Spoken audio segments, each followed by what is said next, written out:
Shalom, shalom, shalom à tout le monde. Soyons tous bénis au nom de notre Seigneur Jésus-Christ de Nazareth. Lui qui a renouvelé son souffle de vie en nous, lui qui a permis que nous voyions ce jour, lui qui a permis que nous soyons dans sa présence. Nous passons des jours merveilleux, mais pendant que nous passons ces jours merveilleux, nous avons le devoir de rendre grâce au Seigneur, de le bénir, de lui dire simplement merci à cause de ses bienfaits dans nos vies, à cause de sa fidélité, à cause de sa grandeur. Il est un Dieu merveilleux, il est tellement bon que nous n'avons même pas à réfléchir de midi à 14h. Nous devons toujours lui rendre grâce et dire combien nous sommes reconnaissants pour tout ce qu'il a cessé de faire pour nous, bien-aimés. Nous sommes le mardi 10 décembre 2024 et nous voulons, dans notre dévotion matinale, parler de quelque chose encore qui est très pertinente. Bien-aimés, nous sommes certainement en guerre contre la souffrance. Peut-être que nous vivons dans la pauvreté à la suite de circonstances naturelles, de circonstances terrestres, comme la guerre, la famine, la sécheresse, ou les conditions économiques ou sociales défavorables. Peut-être aussi que nous avons hérité de nos parents qui s'en ont allés, cette pauvreté. Nous sommes en train de lutter contre la maladie. Nous sommes en train de lutter contre le chômage, contre les blocages, contre les difficultés de toutes sortes que Satan nous a infligées aussi. Peut-être que nous sommes en train de lutter pour que Dieu vraiment nous vienne en aide. Et nous sommes en train de prier jour et nuit pour chercher à voir vraiment la face de Dieu, afin que la volonté de Dieu soit faite dans nos vies, bien-aimés. Dans cette période que nous traversons, période très bonne de jeûne et de prière, il nous revient à nous de nous lever réellement dans la prière, afin que tout ce que nous demandons à Dieu, il nous l'accorde. La présence, l'aide et la bénédiction de Dieu dans notre vie physique sont liées à la prospérité de notre vie spirituelle. Nous devons rechercher la volonté de Dieu, bien-aimés. Il a dit lui-même dans le livre de Matthieu 6:103, recherchez d'abord le royaume des cieux et sa justice, et toutes choses vous seront données par-dessus tout. Si nous recherchons Dieu de tout notre cœur, de toute notre âme, de toute notre pensée, bien-aimés, croyons-nous réellement que Dieu ne sera pas présent dans nos vies. Il se fait trouver par ceux qui le cherchent, dit la Bible. Et nous, quand nous le recherchons en esprit en vérité, lui aussi vient à nous en esprit en vérité, bien-aimés. Il n'est pas un menteur de nous avoir fait des promesses qu'il ne peut pas tenir. Donc, que Dieu lui-même nous aide dans sa volonté.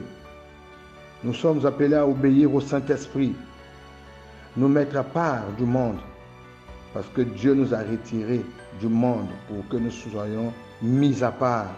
Nous devons travailler dur, rechercher son aide dans la prière, lui faire confiance, de répondre à nos besoins et de vivre selon les principes qu'il nous a enseignés et selon lesquels nous devons chercher d'abord le royaume de Dieu et sa justice.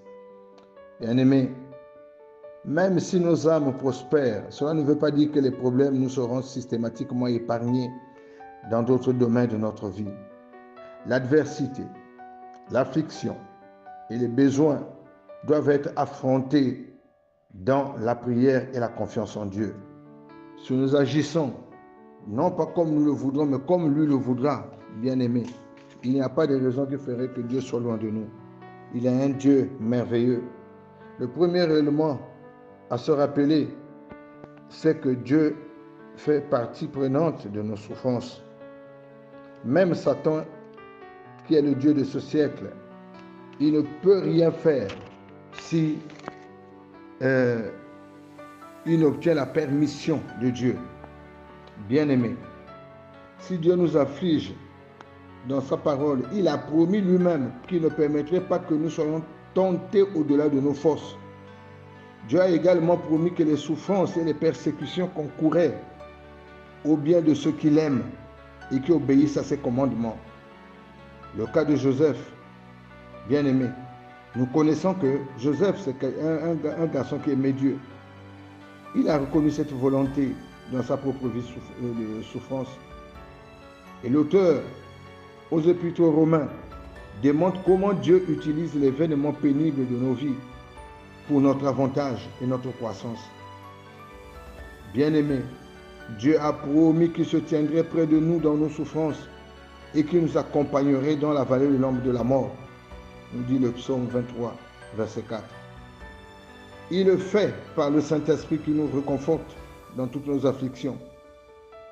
Il envoie à chacun de ses enfants un lot suffisant de grâce pour qu'ils puissent supporter les épreuves de la vie.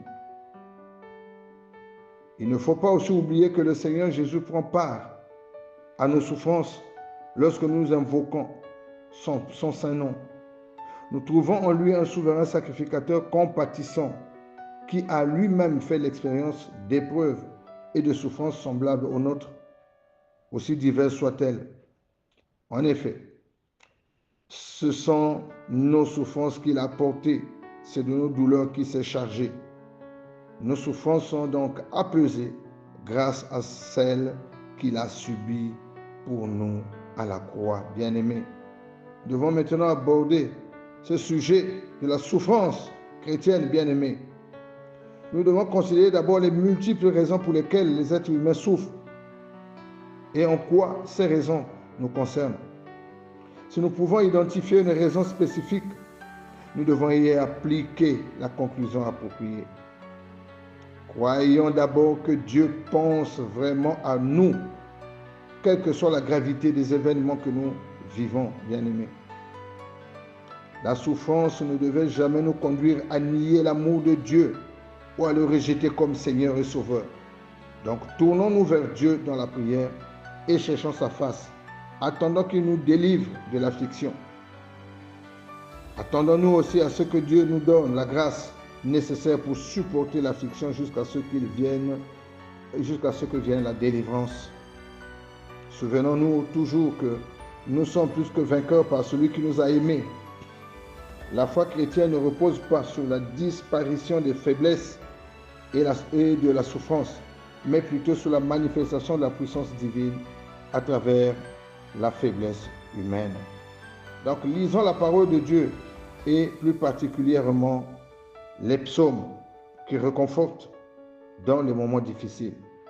Recherchons la vérité et le discernement qui viennent de Dieu en ce qui concerne notre situation spécifique à travers la prière, la lecture de la Bible, l'illumination de l'Esprit Saint ou le conseil d'un croyant fidèle et mûr. Lorsque nous souffrons, rappelons-nous la prédication de Christ qui a dit « Vous aurez des tribulations dans le monde, mais prenez courage, j'ai vaincu le monde. » Regardons devant nous, dans l'attente du moment où Dieu essuiera toutes les larmes de nos yeux. Et la mort ne sera plus, il n'y aura plus de deuil, comme il nous dit, ni de cris de douleur dans Apocalypse 21 au verset 4. Nous avons à faire quelque chose. Apprenons à mettre notre foi et notre confiance en l'Éternel, lui qui n'abandonne jamais ses enfants. Quelle que soit la souffrance que nous traversons, Dieu est toujours présent dans cette souffrance. Et tant que nous lui ferons confiance, lui aussi sera toujours là pour nous secourir dans nos besoins. Que Dieu nous aide à comprendre ces choses et que Dieu lui-même soit glorifié à travers ce qu'il entreprend dans nos vies. Il ne nous abandonnera jamais, il ne nous délaissera jamais, il ne nous oubliera jamais. Il sera toujours près de ceux qui ont le cœur brisé et ceux qui viennent à lui avec le cœur sincère. Bien-aimés, cette parole est faite pour être méditée, méditons-la et remettons nos vies entières entre les mains du Seigneur. Il agira, faisons-nous confiance. Si nous faisons l'Éternel nos délices, il accomplira tous les vœux de nos cœurs. Shalom, shalom, shalom à tout le monde. Retrouvons-nous demain matin par la grâce de Dieu.